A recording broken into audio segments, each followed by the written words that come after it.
Ako nga pala si Marcela. Nangyari to sa Negros Occidental, sa city ng Sipalay. Nung 10 taong gulang pa lang ako, lagi ako naglalaro sa labas ng bahay namin. Kasama mga pinsan at mga kalaro ko na kapitbahay namin. Araw-araw kami naglalaro sa labas hanggang sa nagyaya ang nakakatanda kong pinsan na pumunta sa gubat malapit sa amin. Pero tumanggi ako. Sabi ko, "Ayoko Kuya Insan. Tanda mo ba yung sabi ni Mama na huwag pumunta sa gubat na yun?" "Hindi totoo yun. Madami naman tayo eh. Saka sabi-sabi lang ng mama mo yun. Saka bakit ka matatakot? Ang dami naman nating pupunta doon. Tara na." Pinigilan ko siya pero hindi siya nagpatinag. Hinila niya ako para sumama sa kanila. Napilitan na lang ako at sumama na rin ako sa kanila. Mag-aalas 3 na ng hapon nang pumunta kami sa gubat na yon. Pagkarating namin doon, naglakad-lakad kami at nagtingin-tingin ng mga puno. Hanggang inabutan na nga kami ng alas 5 ng hapon.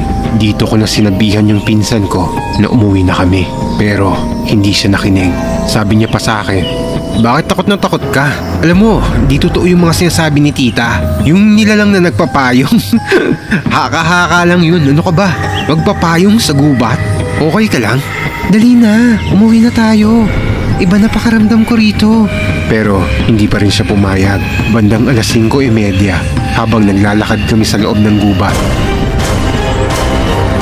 may naririnig akong mga yapak sa likod ko na parang may sumusunod sa amin kahit wala namang tao sa likod ko. Dito na nga ako nakaramdam ng takot. Tapos palihim na akong nagdasal na sana makalabas kami ng ligtas kasi dumidilim na rin ang kalangitan at alam kong mag-aalas 6 na ng gabi. Kaya mas lalo akong nakaramdam ng takot. Tapos yung ibang kasama namin biglang natahimik at napahinto sa paglalakad. Sabi ng mga yon, may bumubulong daw sa kanila na sabi na, "Umalis na kayo!" Galing daw sa matandang babae yung boses na nagpapaalis sa amin. Dito na rin sila nakaramdam ng takot. Pero yung isa naming kalaro, hindi siya natatakot kasi hindi na raw bago sa kanya ang mga ganitong bagay. Bukas kasi ang third eye niya simula nang naaksidente siya. Kaya nakakakita siya ng mga bagay o elemento na hindi namin nakikita. Hanggang maya-maya, biglang may tumawa ng malakas na parang nasa malapit lang.